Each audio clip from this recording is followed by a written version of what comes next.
आज रिवीजन करेंगे अध्याय 2 का। अध्याय का नाम है दो चरों का रैखिक समीकरण।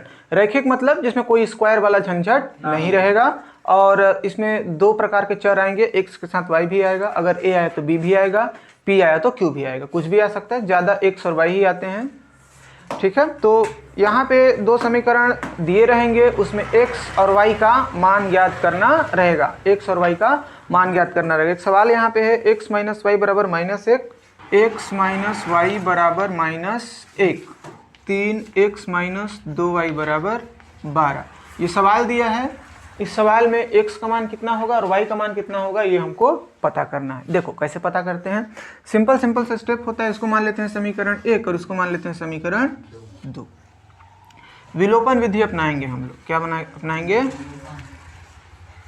विलोपन विधि। अब विलोपन विधि क्या होता है? विलोपन विधि समीकरण हल करने का एक तरीका होता है जिसमें या तो x को गायब कर देते हैं या तो y को गायब कर देते हैं।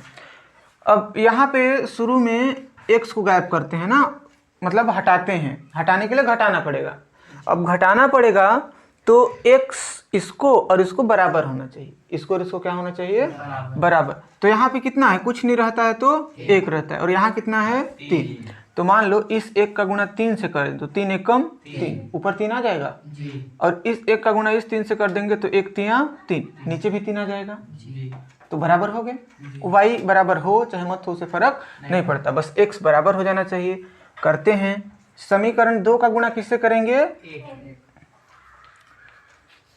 समीकरण 2 का गुणा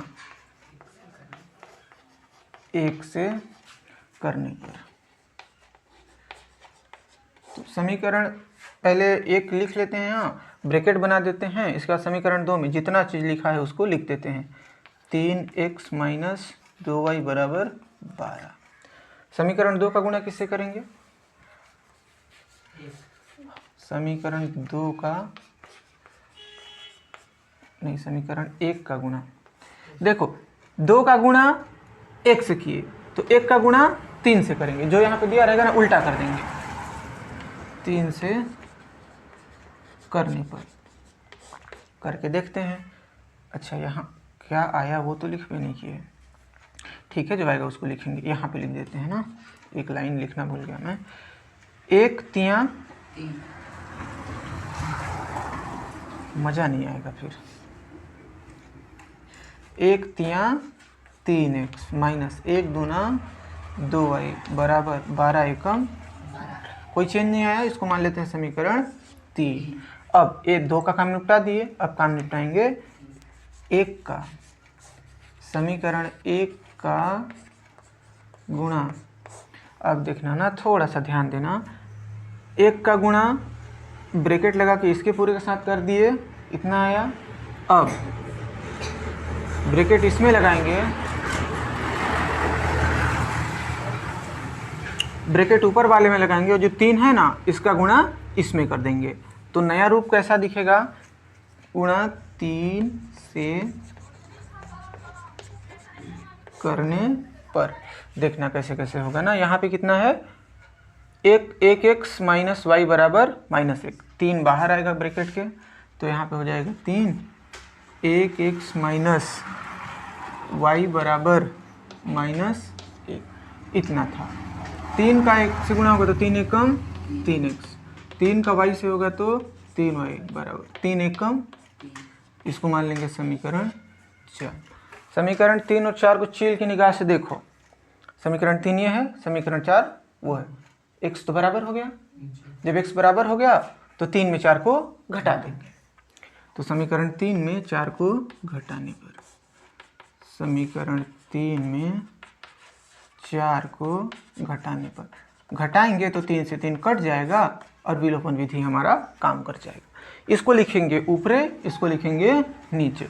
जब इसको ऊपर लिखेंगे तो क्या हो जाएगा? 3x माइनस 2y बराबर 12। इसको लिखेंगे नीचे तो 3x माइनस 3y बराबर -3। अब घटाने के लिए ना जो चिन्ह होते हैं उनको कर देते हैं चेंज। यहाँ पे माइनस है वो हो जाएगा प्लस, यहाँ पे माइनस से हो जाएगा प्लस, और यहाँ पे जो प्लस से हो जाएगा माइनस, और शुरू वाले कट। जैसे भाग करते हैं ना वैसा। तो 3 प्लस का है और 2 माइनस का। माइनस और प्लस एक साथ आते हैं तो हमेशा घटाव होता है। क्या होगा? तो 3 में 2 घटेगा तो कितना बचेगा? 1y बचेगा बराबर, और प्लस का बचेगा क्योंकि 3 का वैल्यू प्लस है। ये भी प्लस, ये भी प्लस, 12 और 3 कितना हो जाएगा? 15। तो जो y का मान आया यहीं से मिल गया हमको। y का मान कितना है? 15। y का मान कहाँ रखेंगे? समीकरण 1 2 3 4 कहीं पर भी रख सकते हैं। तो y का मान रख देते हैं समीकरण 1 में। y का मान समीकरण 1 में रखने पर समीकरण 1 है क्या? x माइनस वाई बराबर माइनस 1, x माइनस वाई बराबर माइनस 1, x बराबर y का मान कितना है? 15। तो यहाँ हो जाएगा 15 बराबर माइनस 1। ये वाला माइनस का 15 है, उधर जाएगा तो प्लस का। तो x बराबर माइनस 1 तो था, प्लस कितना हो जाएगा? 15। x बराबर 15 में 1 घटेगा तो x का मान आ गया 14 और y का मान आ गया 15। ये दोनों मिलाकर क्या है? आंसर। x का मान इतना आना था और y का मान इतना आना था। ठीक ठाक है। देखना एक बार मैं थोड़ा फिर कवर अप कर रहा हूँ। हल करने का सबसे जो आसान तरीका होता है विलोपन विधि। ठीक है, विलोपन विधि में एक तो कट जाता है, दूसरा आ जाता है। यहाँ पे x कटेगा तो y सिंपल है आना, या y कटेगा तो x का सिंपल है आना। तो कटने के लिए ना बराबर होना चाहिए। यहाँ पे कुछ नहीं है तो मान लेते हैं 1, 3 का गुणा इसके साथ कर देते हैं और 1 का गुणा इसके साथ। जब इसका इसके साथ करेंगे तो ऐसा दिखेगा, इसका इसके साथ करेंगे तो ऐसा दिखेगा। तो कर लेना, करोगे ना तो समझ में आ जाएगा पूरा। 3x माइनस 3y बराबर माइनस 3, ये हो जाएगा। अब देखो यहाँ ध्यान देना, 3x और यहाँ भी कितना है? 3x बराबर हैं तो घटा देने पे कट जाएंगे। तो समीकरण 3 में 4 को घटा देंगे। समीकरण 3 ये है, समीकरण 4 ये है, शुरू वाले कट गए। 3 में 2 घट के 1 y बचा, 12 और 3 हो गया 15। y का मान समीकरण 1 में रखेंगे, जो 15 आया है ना, इस y की जगह पे रखेंगे तो y की जगह पे आ गया 15। इधर माइनस है, उधर जाएगा प्लस का हो जाएगा। 15 में 1 घटेगा 14। तो x का मान 14 और y का मान 15, ये हो जाएगा आपका आंसर। ठीक है, अब दूसरा सवाल पढ़ते हैं। एक इबारती टाइप का प्रश्न जिसमें आपको समीकरण बनाना रहेगा। पहले से दिया, ये तो पहले से दिया है, अभी जो पढ़ेंगे उसमें दिया नहीं रहेगा, उसमें बनाना पड़ेगा। अब पढ़ते हैं एक इबारती प्रश्न जिसमें समीकरण अभी हमको बनाना पड़ेगा। सवाल को एक बार मैं सेम टू सेम पढ़ रहा हूँ। दो संख्याओं का योग 25 तथा उनके व्युत्क्रमों का योग 1/4 है। संख्याएं ज्ञात कीजिए। दो संख्याओं का योग बराबर कितना दिया है? 25, और दिया है व्युत्क्रमों का योग। व्युत्क्रमों का योग बराबर है 1/4। इतना सवाल में दिया है, वो संख्या तुमको ज्ञात करना है ना। तो मान लेते हैं कि वे संख्या x और y, माना कि वे संख्याएं x और y हैं। देखो x और y हैं, इसमें फिट करते हैं। योग कितना है? 25। तो x और y का योग कितना हो जाएगा? 25। x प्लस y बराबर कितना हो जाएगा? 25। इसको मान लेते हैं समीकरण 1। बढ़िया दिख रहा है इसीलिए मान लिया, अगर अट्टा बट्टा होता तो नहीं मानते। दूसरा है व्युत्क्रमों का योग 1/4। व्युत्क्रम मतलब होता है इसके बटे में 1 लगा देना, बटे के ऊपर क्या लगा देना? 1। इसके बटे में भी क्या आ जाएगा? 1/y बराबर 1/4। तो 1 कितना हो जाएगा? 4। अब ये बटे के रूप में है तो इसको समीकरण नहीं देंगे। बंद करवा दिया सर, बताइए। आशीष का पूरा बोला है।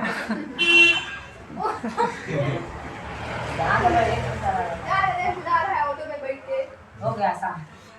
हाँ, अब देखते हैं ना कि इसको इस टाइप का समीकरण बनाने का कोशिश करते हैं। बनेगा तो ठीक, नहीं बनेगा तो नहीं बनेगा। ऐसे सवालों को जोड़ने के लिए तिर्यक गुणा करते हैं। y का गुणा इससे करेंगे, x का गुणा इससे। तो y का गुणा इससे करेंगे, y 1 से कम y और x का आपस में गुणा होगा तो xy बराबर कितना दिया? 1/4। y प्लस एक्स का वैल्यू कितना है 25। तो समीकरण x से यहाँ पे मान रख देंगे तो यहाँ पे आ जाएगा 25 बटा एक्स वाई बराबर 1/4। एक्स वाई एकम 25 चौके 100। एक्स वाई का वैल्यू कितना आ गया 100। चलो अब देखो इसमें तो समीकरण मिल भी नहीं किया। अब समीकरण नहीं मिला है तो क्या करेंगे, एक सूत्र अपनाएंगे। क्या अपनाएंगे, एक ठो फॉर्मूला। और वो फॉर्मूला क्या होगा, जैसे यहाँ x प्लस वाई है ना, तो फॉर्मूला अपनाएंगे उसमें x माइनस वाई आ जाएगा। जो फॉर्मूला अपनाएंगे उसमें क्या आ जाएगा, x माइनस वाई। तो एक सूत्र का उपयोग करेंगे, वो होता है x माइनस वाई का होल स्क्वायर बराबर x plus y whole square minus 4xy। हमारे पास x प्लस वाई का वैल्यू है कितना है 25, और एक्स वाई का भी अब वैल्यू आ गया है कितना 100। दोनों मानों को यहाँ पे रखेंगे। x minus y whole square बराबर x प्लस वाई।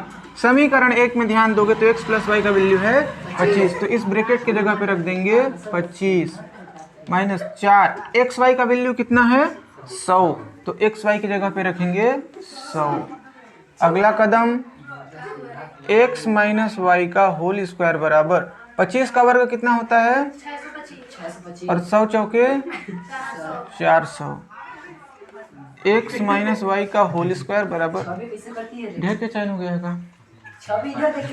625 माइनस 400 करेंगे तो कितना बचेगा 225, और इसका स्क्वायर हटेगा तो इसमें लग जाएगा करनी। तो x माइनस वाई स्क्वायर बराबर करनी में आ जाएगा 225। वर्गमूल किसका होता है 15 का, तो x माइनस वाई बराबर 15। ये बढ़िया दिखा इसीलिए इसको समीकरण दे दिए। x माइनस वाई बराबर 15 और x प्लस वाई बराबर 25। अब इसको विलोपन विधि करना रहता है। कौन सा विधि करना रहता है, और विलोपन में एक को हटा देते हैं। तो विलोपन विधि करने के लिए क्या जरूरी होता है, शुरू का पक्ष बराबर होना चाहिए। यहाँ भी x है और यहाँ भी बराबर है, कोई टेंशन नहीं है। 1 में 2 को घटा दिए, अभी घटाएंगे। समीकरण 1 में 2 को घटाने पर 1 में 2 को घटाएंगे तो ये वाला हो जाएगा ऊपर, वो वाला हो जाएगा। तो x प्लस वाई बराबर 25। यहाँ पे कितना हो जाएगा x प्लस वाई बराबर 25 माइनस, बाद में माइनस लगाएंगे। दूसरे में कितना है x माइनस वाई बराबर 15, तो यहाँ हम लोग लिख देंगे x माइनस वाई बराबर 15। अब क्या करते हैं, जो प्लस रहता है उसको माइनस, जो माइनस रहता है उसको प्लस। तो ये तो शुरू वाला कट जाएगा, ये एक y प्लस का है, ये भी y प्लस का है, तो y और y मिलकर बराबर 25 में 15 घटेगा तो कितना बचेगा 10। तो y बराबर कितना आ जाएगा 10/2 बराबर कितना आ जाएगा 5। तो ये y का वैल्यू कितना आ गया 5। समीकरण 1 में y का मान रखने पर, या ये भी आसान है, 2 भी आसान है और ये वाला भी आसान है। तो समीकरण 1 में किसका मान रखेंगे y। तो समीकरण 1 में y का मान रखने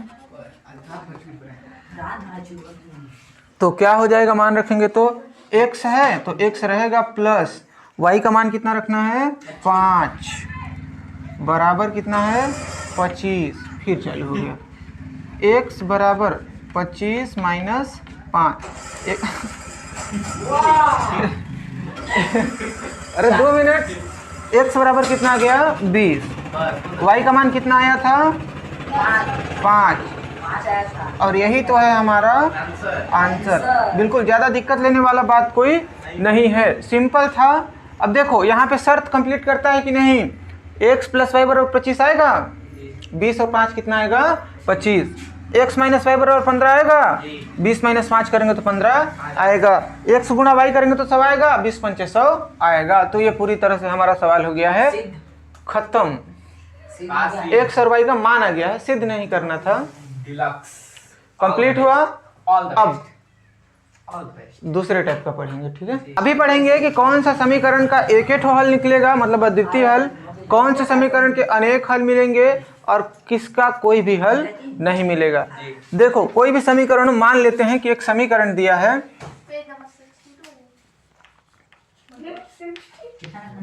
कोई भी जो रैखिक समीकरण होता है ना वो मान लो दिया है 3x + 2y = 17। दूसरा जो समीकरण है वो मान लेते हैं 2x + 4y = 19, ठीक है। ये मान लो कोई भी समीकरण है, जो इसको मान लेते हैं समीकरण 1 और इसको मान लेते हैं समीकरण 2। जो समीकरण 1 है ए बी सी, कहते क्या है इसको, ए इसको बी और इसको सी। तो समीकरण 1 है तो a1 मिलेगा, b1 मिलेगा और c1 मिलेगा। और समीकरण 2 में क्या मिलता, समीकरण 2 में a2 मिलता, b2 मिलता और c2 मिलता। तो क्या क्या होता है, a1 का वैल्यू कितना हो जाएगा, शुरू में है तो 3, b1 का 2, c1 का 17, इधर a2 का 2, b2 का 4 और c2 का 19।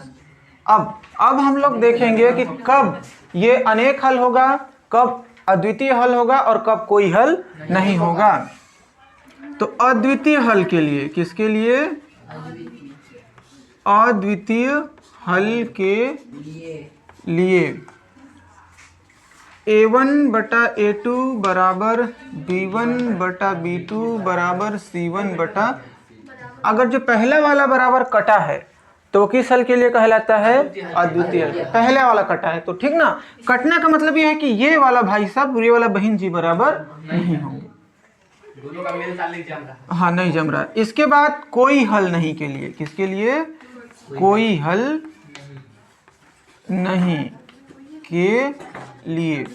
अब कोई हल नहीं के लिए क्या हो जाएगा, लिखा सेम जाएगा ना, a1 बटा a2 बराबर b1 बटा b2 बराबर c1 बटा c2। इसमें पहला बराबर कटा, इसमें दूसरा बराबर कटेगा, मतलब ये दोनों बराबर हो सकते हैं लेकिन ये दोनों बराबर नहीं होना चाहिए, तब उसका कोई हल नहीं निकलता है। थर्ड आता है अनेक हल के लिए। अब आता है अनेक हल। अनेक हल के लिए, अनेक हल के लिए जो प्रतिबंध होता है वो होता है a1 बटा a2 बराबर b1 बटा b2 बराबर c1 बटा c2। कहीं पे नहीं कटेगा, ठीक है, कहीं पे नहीं कटेगा तो अनेक हल मिलेगा। अगर b और c के बीच में कटा तो कोई हल नहीं, और a और b के बीच में कटा तो अद्वितीय। अद्वितीय मतलब, अद्वितीय हल का मतलब होता है एक ही आंसर आएगा, एक ही आंसर आएगा। और कोई हल नहीं के लिए क्या होता है, कोई हल नहीं के लिए, या यहाँ कोई हल ना हल के लिए कोई आंसर ही नहीं आएगा, कोई आंसर का कोई गुंजाइश नहीं है। इसमें ढेरे आंसर आएंगे, बहुत सारे आंसर आएंगे, ठीक है। अब देखते हैं कि जो मैं शुरू में अभी समीकरण लिखा था वो किस टाइप में सूट करता है। ये जो था ना समीकरण, ये समीकरण 1 है मान लो, और ये है समीकरण 2।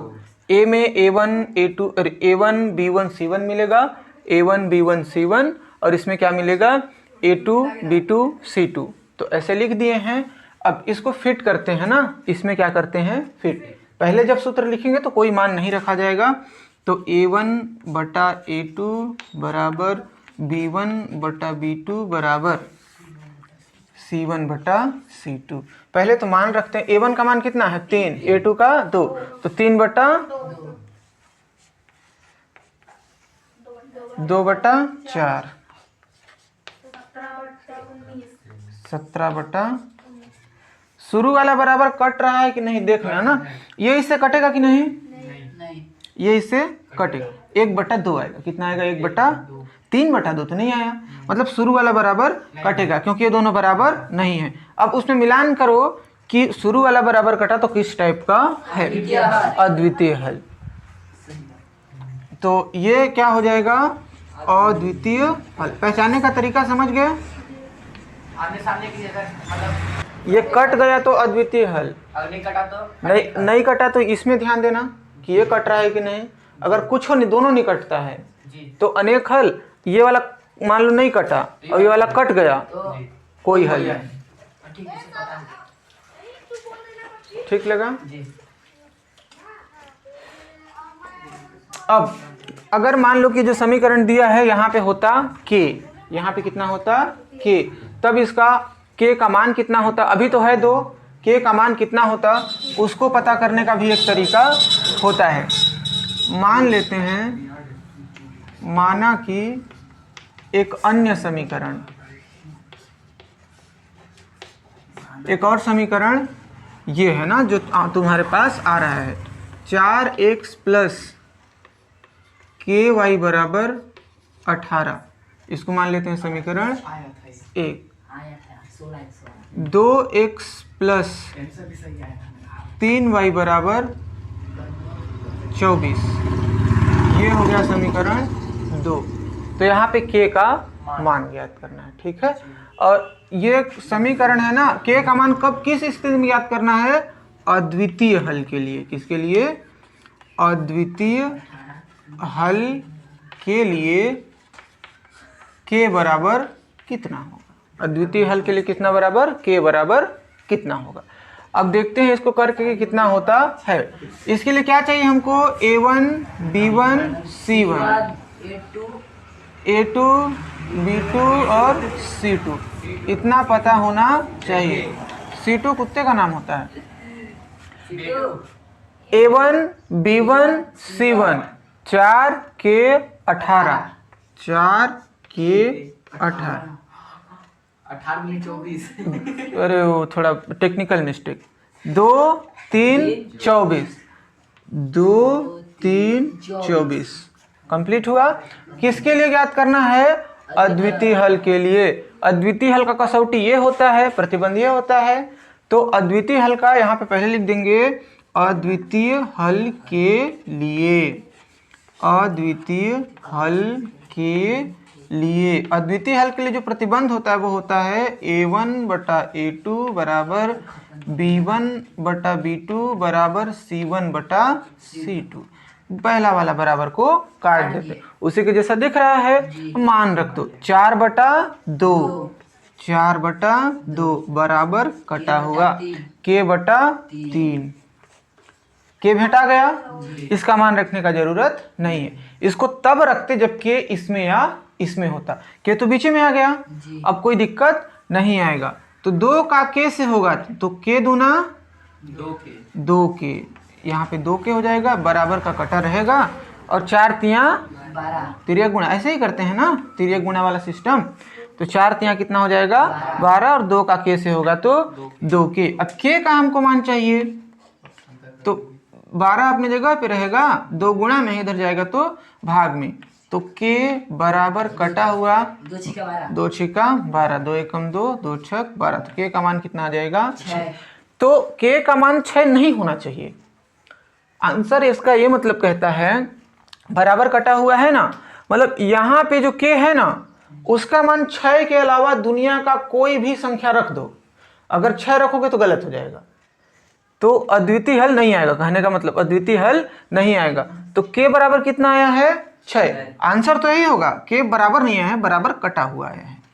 ठीक है, बराबर कटा हुआ आया है, वैसे का दुश्मनी है सर? कोई दुश्मनी नहीं है, बराबर कटा हुआ है मतलब 6 नहीं होना चाहिए। यहाँ पे अगर 6 रख दोगे ना, मान लो यहाँ पे कितना रख दिए 6, तो 6 को 3 से काटेंगे तो कितना आंसर आएगा 2, अच्छा 6 को 3 से काटोगे तो कितना आएगा, हाँ सर, और 4 को 2 से काटोगे तो 2, तो ये दोनों तो बराबर हो गए। जब ये दोनों बराबर हुए तो ये वाला कसौटी आ जाएगा। इसीलिए आंसर मतलब आंसर तुम लोग का नंबर मिलेगा यही लिखने में, लेकिन वास्तविक में यहाँ पे अगर अद्वितीय चाहिए तो 6 नहीं होना चाहिए। 6 की जगह पे अगर 7 कर दोगे तो 7 बटा 3 नहीं कटेगा, अद्वितीय हल आ जाएगा। ठीक है, ये सवाल हो गया यहाँ पे कंप्लीट। देखो मैं अभी किसके लिए बताया, अद्वितीय के लिए, बाकी सब ऐसे ही बनेंगे। अभी और पढ़ेंगे, कोई हल ना हो उसके लिए पढ़ेंगे, अनेक हल के लिए पढ़ेंगे। अब ऐसा टाइप वाला पढ़ेंगे जो अद्वितीय हल वाला ना हो। जैसे सवाल दिया है k का मान ज्ञात कीजिए जब कोई हल ना हो, तो इसमें k का मान कहाँ गया, k भुला गए, अच्छा k के का मान तब ज्ञात करना है जब इसका कोई हल ना हो। कोई हल ना हो के लिए ये वाला काम करेगा, ठीक है। अद्वितीय हल के लिए ये काम किया था, अभी काम करेगा ये। हल के लिए नहीं। अब कोई हल नहीं दिया है फिर भी हमको हल करना पड़ रहा है, कितना खराब देना गया है। तो क्या चाहिए, A1 B1 B1 C1, इतना तो जाति निवास बनवाने में लगता है। A1 B1 A2 B2 और C2। तो 8 5 9, वेरी गुड, यही तो है लिखा। 8 5 9 और के हो जाएगा। A2 का वैल्यू कितना हो जाएगा, के। B2 का 10 और C2 का 15, ये वैल्यू आ गया। अब किसके लिए ज्ञात करना, कोई हल ना हो के लिए। कोई हल नहीं के लिए B और C वाला बराबर कटता है। तो पाइथागोरस कर दी इससे। अरे वो कलर नहीं आया है। कोई हल न हो के लिए A1 बटा A2 बराबर B1 बटा B2 बराबर C1। अरे मोरी की तोरी की, थोड़ा तो के इज्जत रखो। 8 बटा के, 5 बटा 10, 9 बटा 15। 8 बटा के, 5 बटा 10, 9 बटा 15, यहाँ जाएगा 9 बटा 15। कौन सा बराबर कटता है, बी और सी वाला। तो बी और सी वाले को काट दिए। के यहाँ पे फंसा जी, तो इसको लेने की जरूरत है ये नहीं है, बस इसी को ध्यान में देना है। के का 5 से गुना होगा तो 5 के बराबर 10 अट्ठे 80। अब यहाँ पे दिक्कत ये है, ये बराबर वाला नहीं कटा, मतलब इसका जरूरत ही नहीं पड़ा, तो इसका आंसर बराबर करके आएगा। ठीक है, बराबर काट के नहीं आएगा। अद्वितीय हल में अभी जस्ट पढ़े तो इसमें काट के आया था ना, इसमें काट के नहीं आएगा। 5 के बराबर कितना हो जाएगा, 80। तो के बराबर 80 बटा 5, के बराबर 5 से कम 5 और 16 पंचे 80। के का मान आ गया 16। के का मान आया 16। तो ये एक सवाल और कंप्लीट हो गया। अभी देखेंगे अनेक हल के लिए। ठीक है, तो छुट्टी। अब इस टाइप का पढ़ेंगे जिसमें अनेक हल आता हो। ठीक है, मतलब कहीं का बराबर कटने वाला नहीं है। सवाल में दिया है जब अनेक हल हो, तो अनेक हल हो के लिए ये वाला। ठीक है, काम तमाम करते हैं। A1 B1 तो चाहिए ही चाहिए। A1 B1 और C1, A बराबर 2 है 2 और B1 B2 A2 B2 C2। देखो A1 का वैल्यू कितना है, 2 3 7 आ गया। देखो ये जो ब्रैकेट में है ना, जितना मान उतना पूरा है A2 का, K माइनस 1, ये है K प्लस 2 और ये है 3K। अनेक हल के लिए, अनेक हल के लिए अगर इसको सॉल्व करें तो क्या हो जाएगा, A1 बटा A2 बराबर B1 बटा B2 बराबर G1 बटा C2। कहीं पे बराबर कटेगा क्या, नहीं कटेगा। तो इसके साथ इसको बढ़ाएंगे, 2 बटा K माइनस 1, 3 बटा K प्लस 2, 7 बटा 3K। ठीक, अब देखो K तो यहाँ से यहीं तक में मिल गया हमको, तो इसको लेने की जरूरत नहीं है। तो 2 का गुणा इससे होगा तो क्या हो जाएगा, 2K प्लस 2। 3 का गुणा हो जाएगा K माइनस 1 से, तो 3K माइनस 1। तो 2 का K से होगा तो 2K प्लस 2 दूना 6। 3 का K से होगा तो 3K, 3 एकम 3। अब क्या कर सकते हैं, 2K प्लस का उधर जाएगा तो 3K माइनस 2K।